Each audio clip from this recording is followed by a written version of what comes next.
அண்மை செய்தி. இந்தியன் 2 திரைப்படத்திற்கு தடை கோரி மதுரை மாவட்ட உரிமையியல் நீதிமன்றத்தில் தாக்கல் செய்த மனு ஆனது தற்பொழுது வந்திருக்கிறது. இதை பற்றின மேலும் விவரங்களை ஒரு செய்தியாளர் ராஜகுமரன் வழங்க கேட்கலாம். ராஜகுமரன், வணக்கம். விவரங்கள் என்ன பகிரலாம்?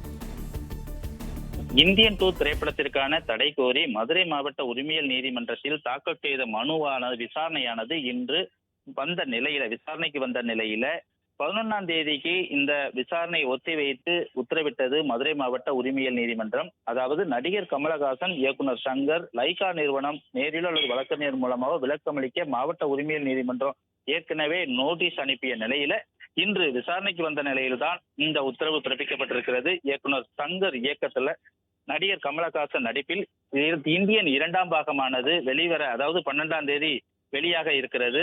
இந்த நிலையில படத்திற்கான ப்ரமோஷனும் வேலைக்கான அந்த வேலைகளையும் படக்குழு வேகமாக தயாரித்து அதுக்கான வேலையில் ஈடுபட்டு வரக்கூடிய நிலையில மதுரை HMS காலனி பகுதியை சேர்ந்த மஞ்ச வர்ம கலை தற்காப்பு கலை மற்றும் ஆராய்ச்சி அகாடமியுடைய தலைமை ஆசான் ராஜேந்திரன் என்பவர் மதுரை மாவட்ட உரிமையியல் நீதிமன்றத்துல மனு ஒன்று தாக்கல் செய்தார்.